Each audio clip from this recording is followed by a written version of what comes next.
Hi, HRN listeners. We're celebrating our 15th anniversary, and we have a really fun campaign and an ask for you. This 15th anniversary tour is aiming to bring you closer to unique food and music experiences in some of the most exciting cities in America.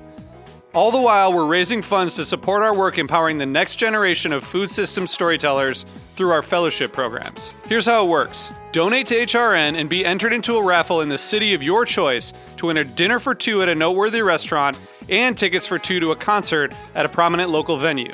We have incredible partners in New York, Los Angeles, Philadelphia, Nashville, Las Vegas, Charleston, Asheville, and Ardmore, Pennsylvania, who have donated a meal for two and two tickets to a concert of the winner's choice. And all donations help fund our fellowship programs, where we're helping to build essential workforce readiness skills and food system storytelling skills. Check out heritageradionetwork.org/15 to donate and enter to win today. That's heritageradionetwork.org/15.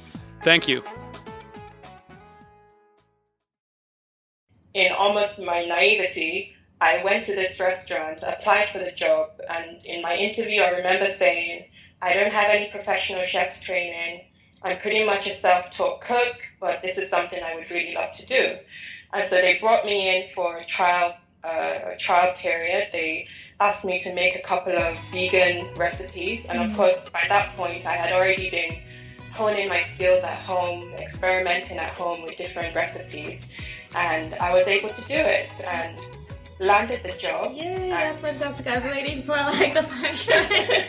Yeah, landed the job and worked as a chef there for just over a year.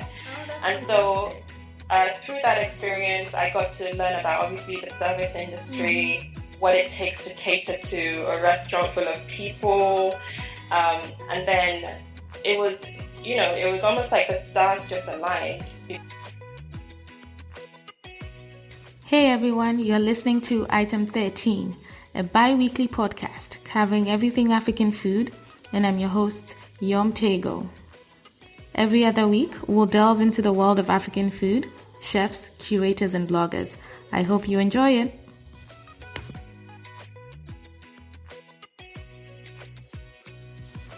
This week, I speak to Tomi Makanjuola, a London-based vegan chef, blogger and writer who grew up in Lagos, Nigeria, and moved to the UK in her teens.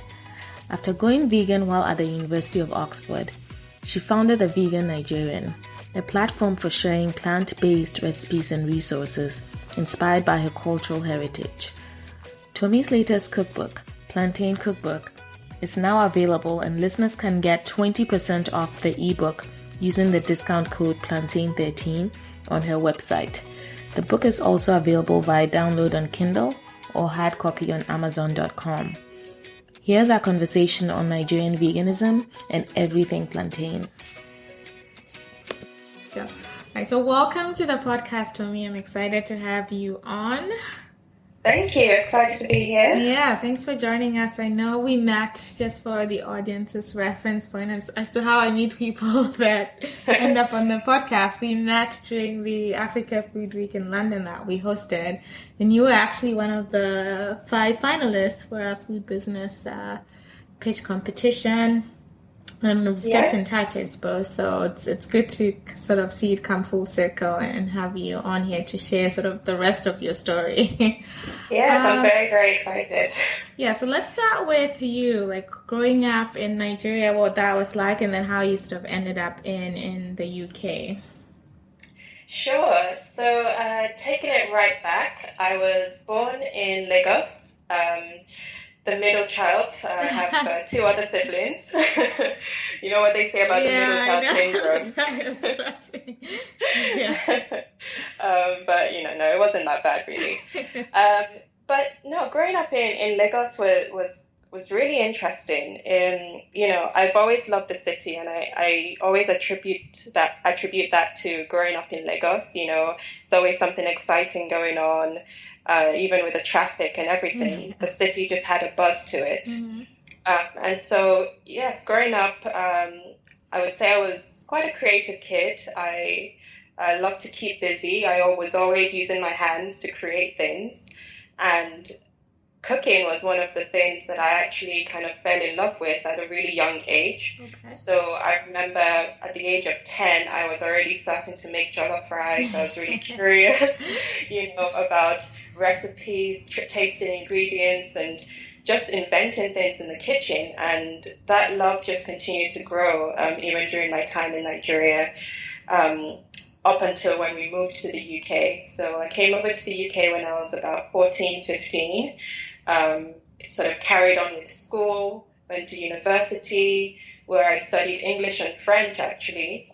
So nothing cooking related at all. Yeah. English and French. I was somewhat of a language geek. Mm-hmm. I love reading, I love writing, even up until today. But that love of cooking was always there. And I just sort of fostered it in the background while I was doing other stuff. All right. So I know that you said that you became vegan while you were studying at Oxford.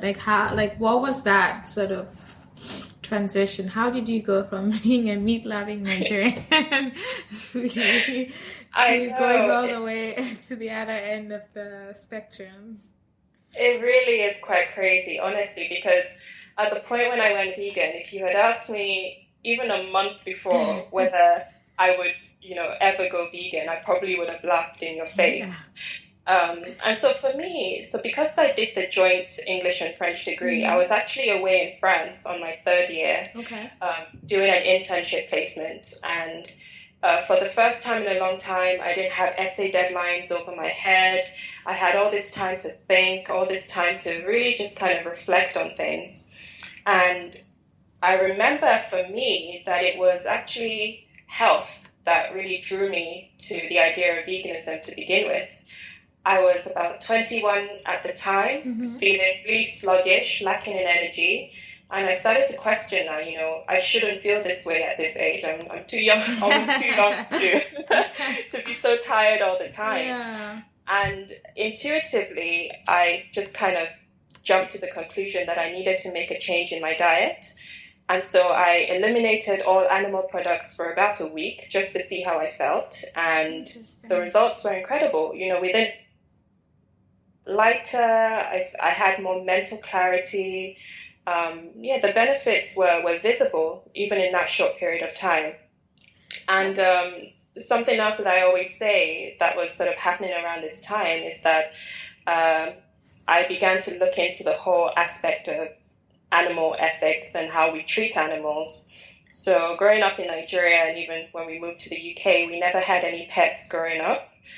So I never animals. But the family I lived with in France actually had a dog called Lucky, and bonded with the dog. Really loved hanging out with this little pet. And one day a light bulb just went off for me. And I just began to question, why is it that we are so compassionate, so loving towards our pets, whether they're cats, dogs, rabbits, and yet other animals, they're kind of faceless to us. We see them as, these finished packaged products in supermarkets, fish fillet or chicken leg or drumstick. They're almost stripped of their identity, stripped of, what makes them what they are. Yeah. And we just consume them as animals, as meat products, rather. And so I couldn't reconcile that sort of disparity in my mind. And so alongside the whole health thing that was going on for me, I was also thinking about the animals. And the more research I did into veganism, the more it just clicked for me.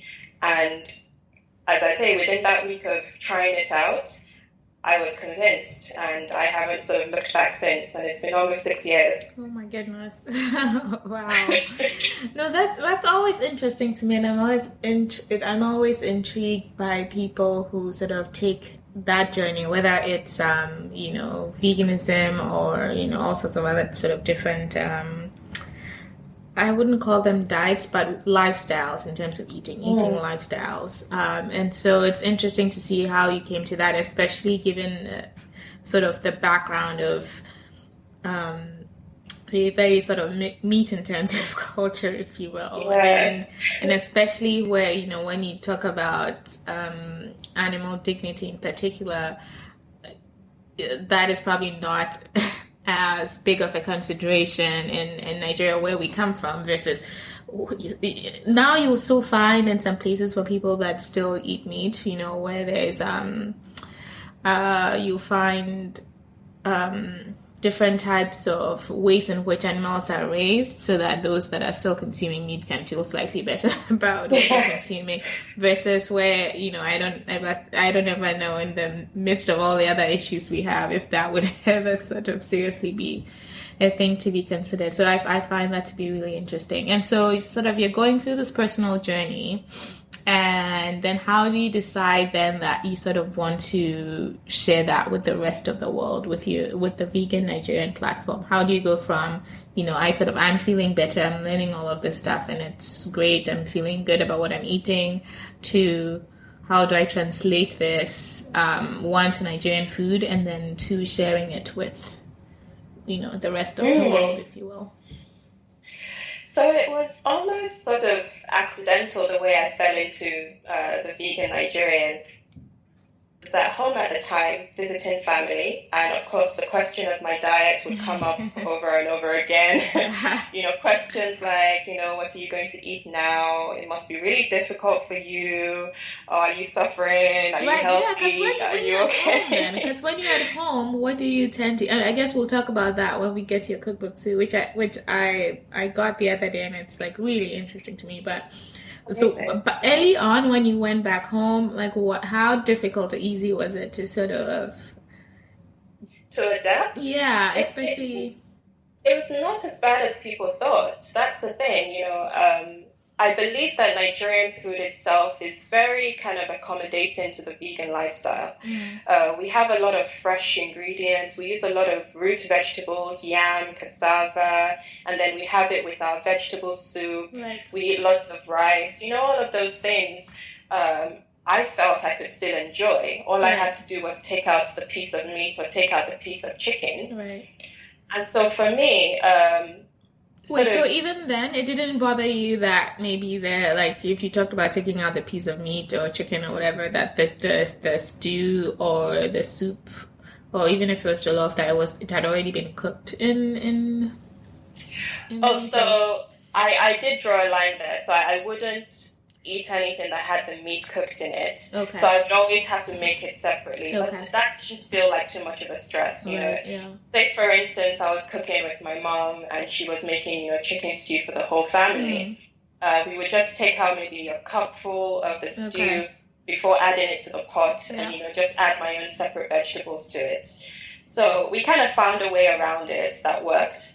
And then what are you doing in terms of protein then? So you take out the stew, and then what, you add your vegetables, but how are you balancing that with protein? So that's a very, very good question, which, for anyone who is even considering going vegan, I would recommend that you definitely look into getting all your nutrient sources and making sure it's balanced. Right. So for me, I always make an effort to include protein-rich foods, such as beans, pulses, even nuts and seeds are fantastic sources of protein as well.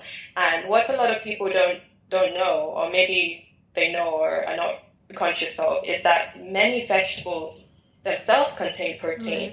Perhaps not to the level of, your chicken or beef as you would expect, but it's still there. And you would be hard-pressed to find anyone who actually has a protein deficiency. Right, that's true. That's very rare, That's true. So it's not that hard at all. Okay. And then I was just thinking, as you were speaking also, about the fillingness of the food that you eat, how full, because I think also, just from my experience with Nigerian and Ghanaians in particular, there's a certain sense that you have to leave you have to come away from your meal feeling full, almost, you know what I mean?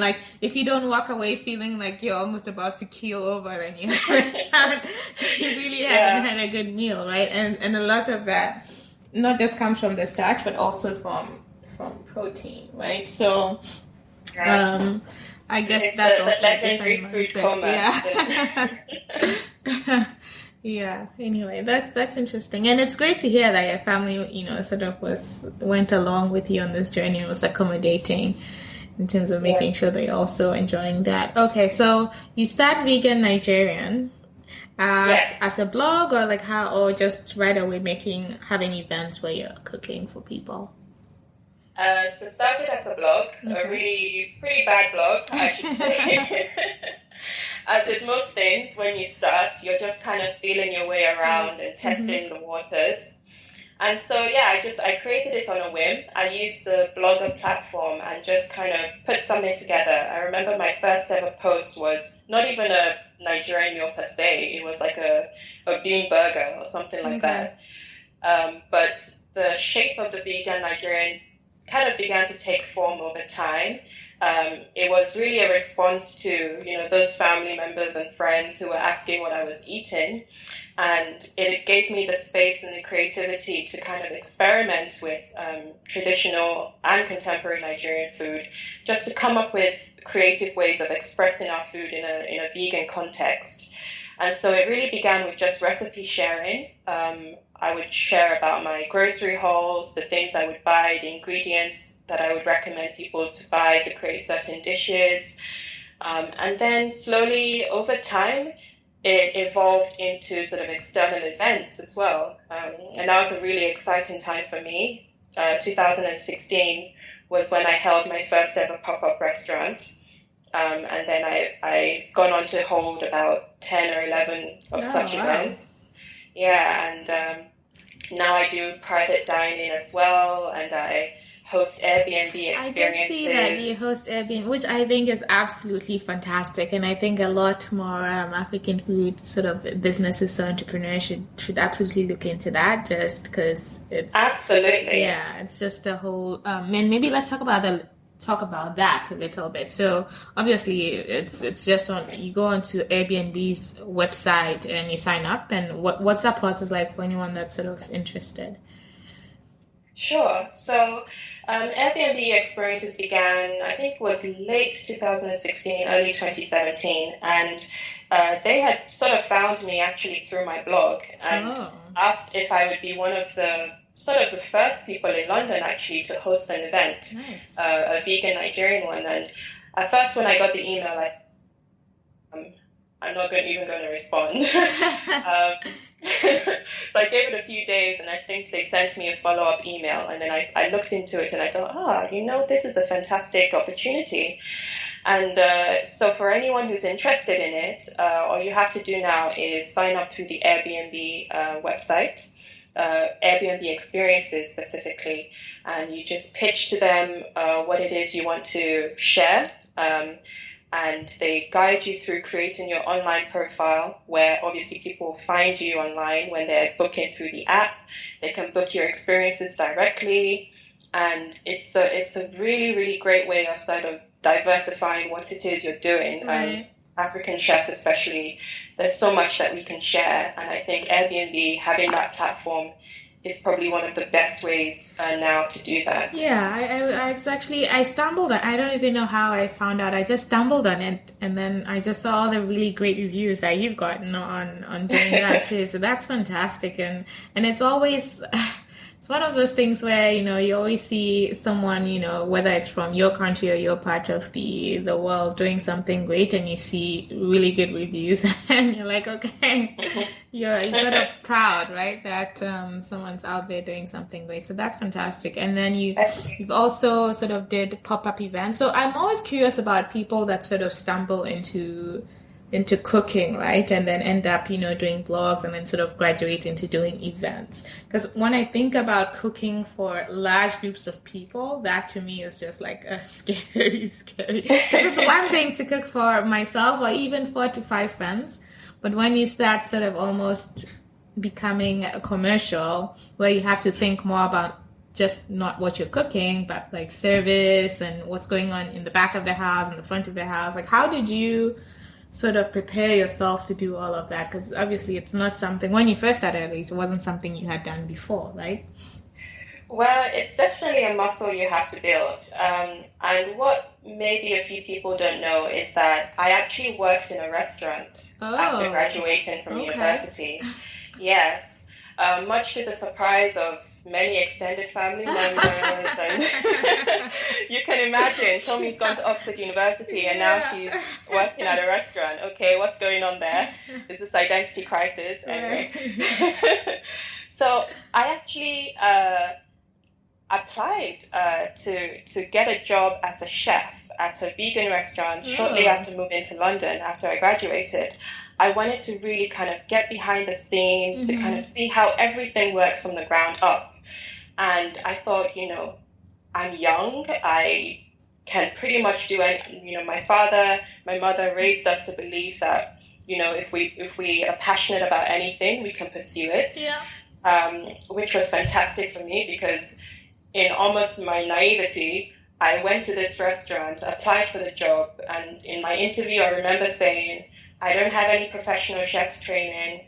I'm pretty much a self-taught cook, but this is something I would really love to do. And so they brought me in for a trial period. They asked me to make a couple of vegan recipes. And of course, by that point, I had already been honing my skills at home, experimenting at home with different recipes. And I was able to do it and landed the job. Yay, that's fantastic. I was waiting for the punchline. Yeah, landed the job and worked as a chef there for just over a year. Oh, that's and fantastic. So through that experience, I got to learn about obviously the service industry, what it takes to cater to a restaurant full of people. And then it was almost like the stars just aligned because how I even began the pop-up restaurant is directly linked to me having that job at the restaurant. Right. And what happened was that the manager found out about my blog because I wasn't screaming and shouting about it. I wasn't really telling anyone about it. I was kind of keeping it under wraps. But they somehow discovered it. And the manager called me and just said, this is great what you're doing. What plans do you have for the future? What do you want to do? And at the time, I was just like, umming and ahhing, like, well, I don't know, maybe a supper club, maybe a pop-up, I don't know. And she just said, well, why don't you use the restaurant space one evening and host a pop-up?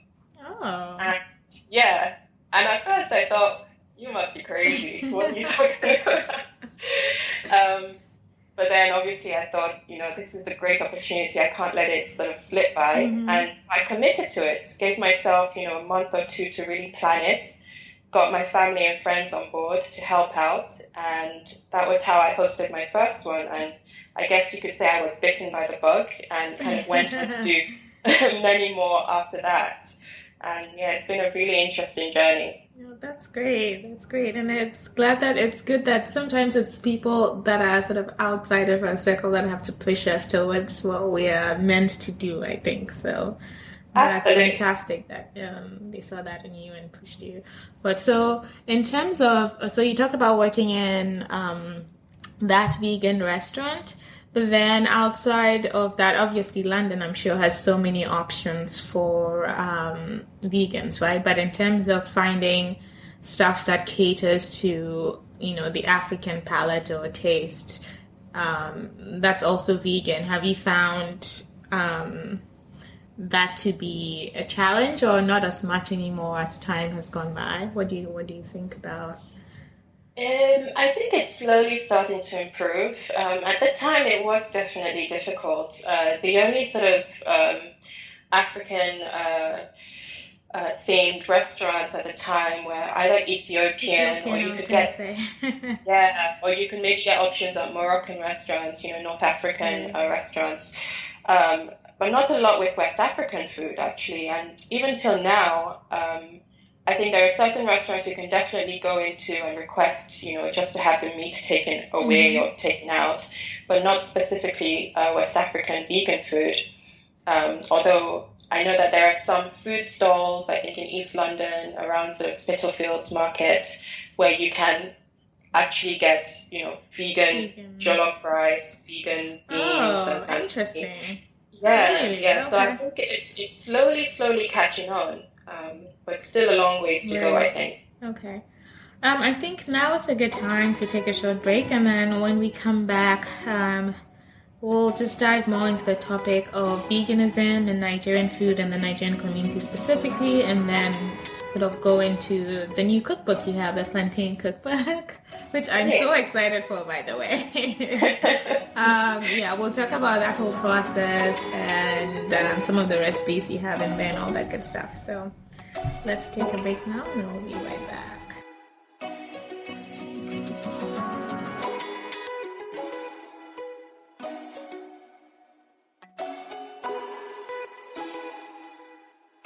So we're back from the break, and now just want to delve more into, we talked a lot about veganism, how you came to it, how your family was accepting of it. Now I want to speak more about the broader sort of Nigerian and maybe even West African community in London, and sort of what your experience has been with them and their response to like their home favorites, right? Like, I can't even think of, Eporiro without meat, etc., etc.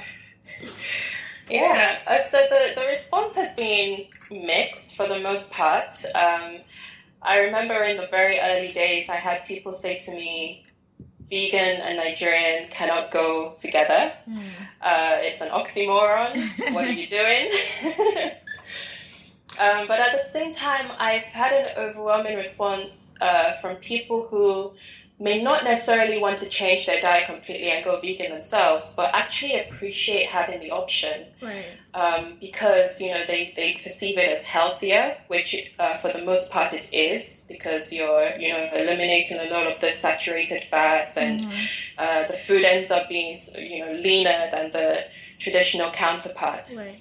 And so people, from the health perspective, really do embrace the whole concept.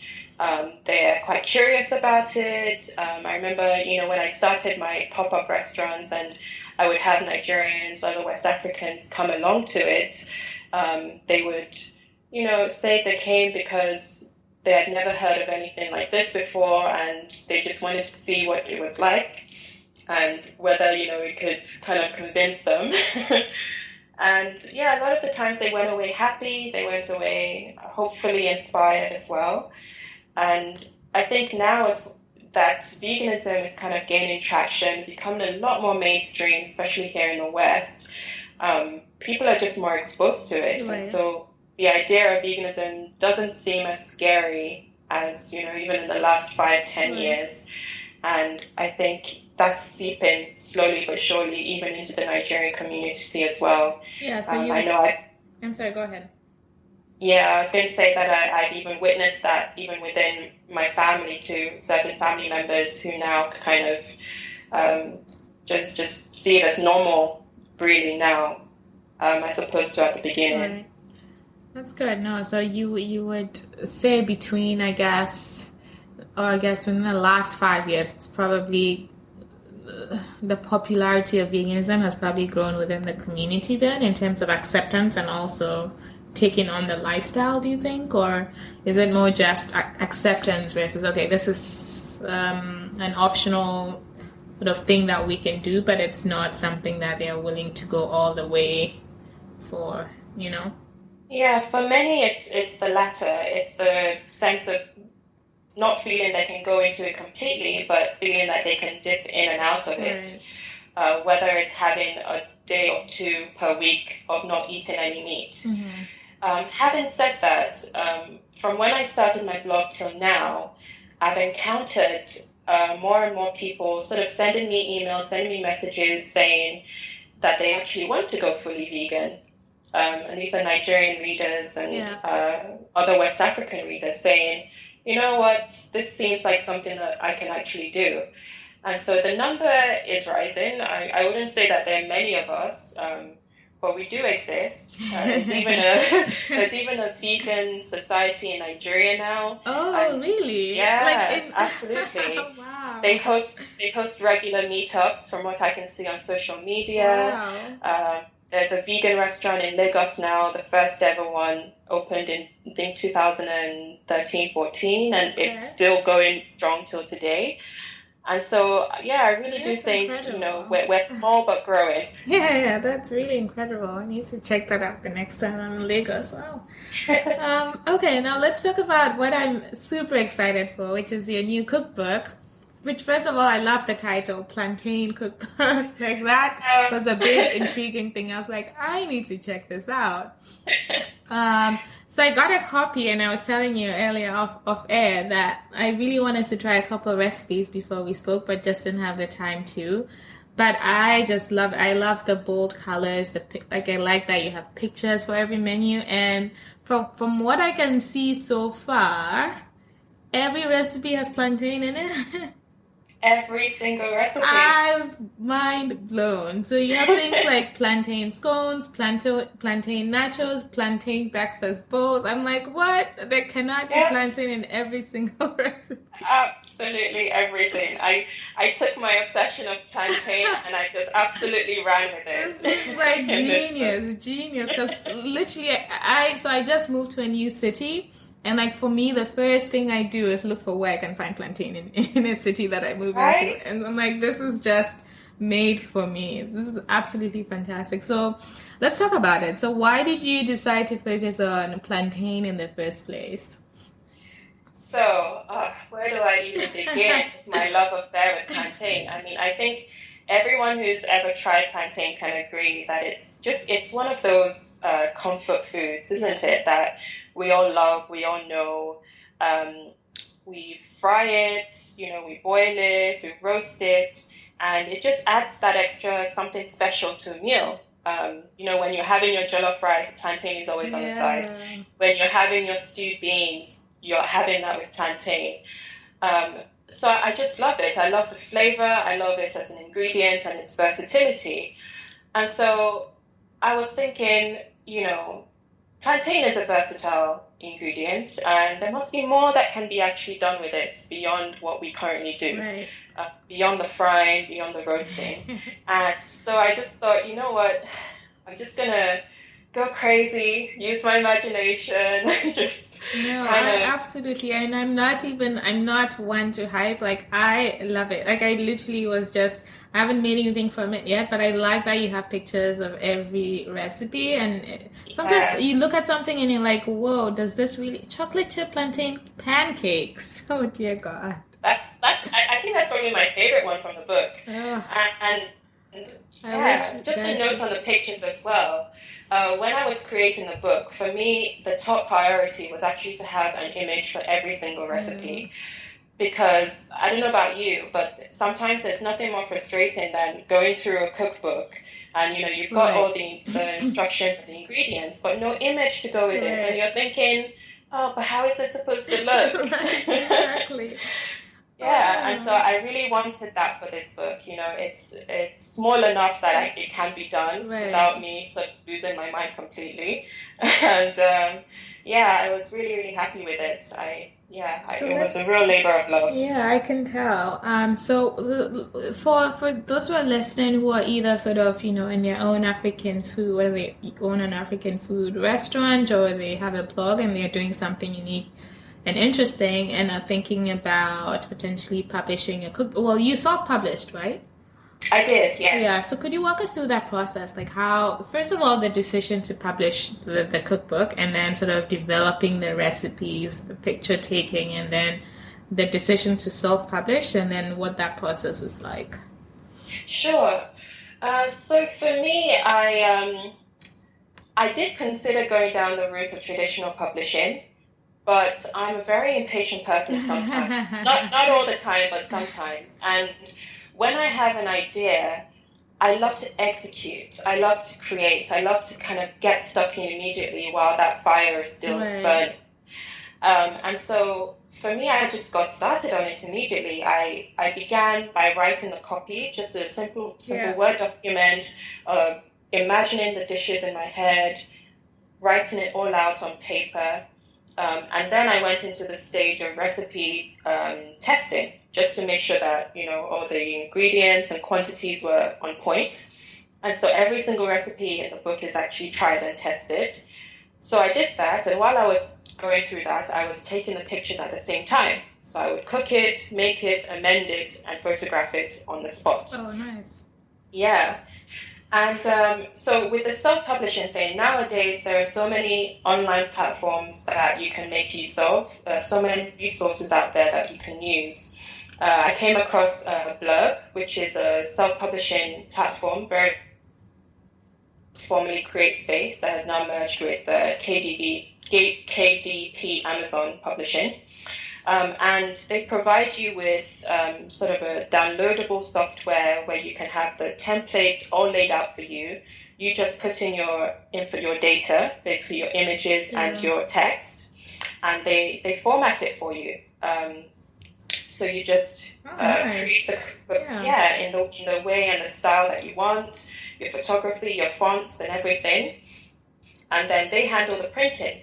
So it's actually print on demand, which means I don't have to order 1,000 copies and store it in my bedroom and try and sell it, one at a time. Yeah, so now people can just order it directly, either from the website, or now it's available on Amazon too. They can order it directly from there, and they print it to demand. And so I just thought, you know what, why not? Yeah, that's actually really, and thanks for sharing that. That's really great, because then people know, I mean, now it seems like there's so many tools and all of that stuff online, like the process for becoming an entrepreneur or whatever is becoming more democratized. So all these tools are out there, and, sometimes people don't even know about it, right? Because I interviewed someone earlier too who's working on a cookbook. I think they're going the publishing route, but it's also helpful to know sort of what other options are out there. Definitely. And it's so empowering too, especially for people who maybe have had the door slammed in their faces many times, or told that their concept never work. This just puts the power back in your hands. If you know you have the idea and you know you have the audience for it, then, you can really go for it if you want to. Yeah, I absolutely agree. And when you were sort of talking about, thinking up the recipes and developing them and making them, I was wondering if you've ever thought, because I know some people do this, thought about going into product development. So whether it's working, doing it for your own and sort of coming up with specific vegan products for sale maybe, or consulting for sort of a bigger consumer product company that would be interested in something that you come up with? I would say it's definitely an area that I'm interested in now. As I keep sort of moving forward with everything I'm doing with the Vegan Nigerian, I feel like I just constantly open myself up to opportunities that are out there and ideas that I have. And I would be lying if I said product development hasn't been on my mind lately. It's something I think I could really kind of find a lot of creativity and joy in sort of getting involved. That would take, I'm still trying to refine. So I can't sort of give you a specific answer on what that product would be, whether it would be ready meals or maybe a specific snack, maybe a plantain snack or something like that. I'm still sort of toying around with it, but as long as it's plantain, I'm sure it will be incredibly popular. Right? Yeah. So no, but that sounds good. That's because it sounds like you're really sort of a really creative person, and I'll be excited for to see what you come up with in terms of product. And I guess that sort of brings me to like what you're thinking of for next year, sort of what's next for Vegan Nigerian after this cookbook. So you hinted maybe you'll be thinking about a product, but outside of that, what do you see yourself doing with the platform in the next, 3 to 5 years? The next 3 to 5 years. Oh, wow. I don't know if I can even think about we're going 12 months at a time. That's fine. Yeah, exactly. Taking it a month at a time as it comes. But no, long term, I really just see myself exploring lots of different projects, really kind of honing in on sort of what the Vegan Nigerian is and what it stands for. I know on a really personal level, I'm passionate about spreading the idea of health and wellness. I love it when I see people in my community, my family kind of taken healthier dietary routes. And so I would want to really explore that, whether it be through the continuation of my content creation, or whether it's this product that hopefully one day I will bring out, maybe publishing a few more books over the next few years. That's really where my focus lies. And of course, I still continue to cater, so I still continue to do the private dining. And so really it's a mesh of different activities that keeps the Vegan Nigerian going. It's, 1 minute I really want to focus on an event. The next minute I want to focus on maybe creating a book. But all of that, the aim and the purpose is just to spread this, message that Nigerian food is amazing, right. Vegan food is amazing, and you don't have to kind of suffer while you're on this lifestyle. All right. Okay, so before we transition to the rapid fire section, can you let people know where they can find you online, on social media, where they can find your book? And then also you have an offer for our listeners, right? So if you want to share that too, that would be great. Yes, so you can find me online on Instagram, Facebook, and Twitter at Vegan Nigerian. I'm also on YouTube, so please subscribe. I'm trying to be very consistent with that. And the cookbook itself, you can either download it as an ebook if you want to save the treats, and do so by going to my website, www.vegannigerian.com. And I have a special offer code for listeners who download the ebook. And if you use the code Plantain13 at checkout, you will get 20% off. Which is great. And I think this is a fantastic time that it's coming out, right? Because it's Christmas time. People are thinking this is a fantastic Christmas gift for whoever in your family. Well, I don't know who doesn't like plantains, but for the foodies, everyone loves plantains. So no, that's great. That's really great. Okay, so let's switch to rapid. I really need to think of new questions because people that have listened to it now just probably know what to expect at this point. But here we go. Here we go. Okay, so sweet or salty? Salty all the time. Oh, really? That's interesting. So when you do plantains, you prefer, I'm guessing then you prefer like greener plantains to... Oh, good question. I like it when it's just about right. Not too sweet, but just about right. I know that point. There's a fine line. There is really a fine line. Okay, interesting. Buffet or a la carte? Buffet, more choice. Yeah. Swallow or rice? This is interesting. Rice, I think. Coffee or tea? Tea. Herbal tea. Herbal tea. You're so healthy. Dine in or take out?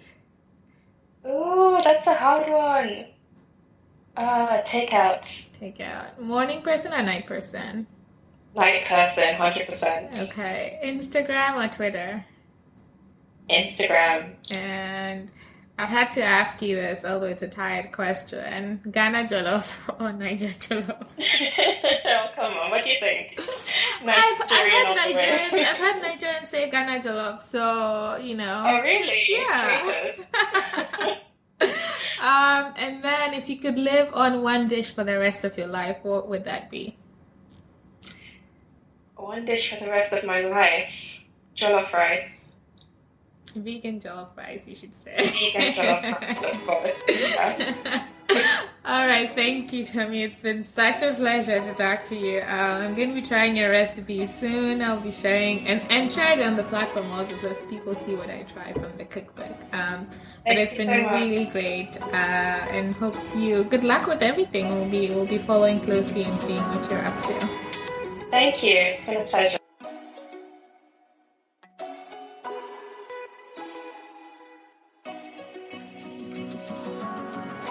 Hey guys, thanks for listening to Item 13, an Essence 13 production. If you like the show, please subscribe, rate, and review us on iTunes. To keep up to date on news and events from Essence 13, please follow us on Instagram, Facebook, and Twitter. Essence and the number 13. Thank you.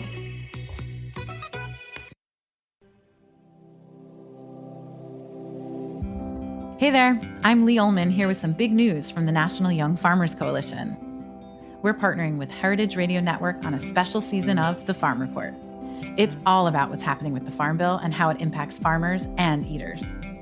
I am growing diversified vegetables on land that's been in our family for 150 years. And so with the pandemic, gentrification, property values going up, we had to sell the land and we lost it. Join us as we uncover the untold stories behind this massive piece of legislation that shapes how we grow our food, what we eat, and so much more. The problems we have had, those are things that come from earlier Farm Bill and USDA policy, right? Like Earl Butts, get big or get out.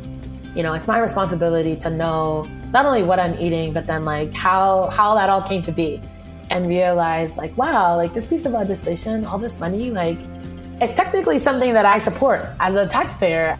While Congress debates the next Farm Bill, this is not just an invitation to listen. It's a call to action. Be part of the conversation. Subscribe to the Farm Report on Heritage Radio Network, wherever you listen to podcasts.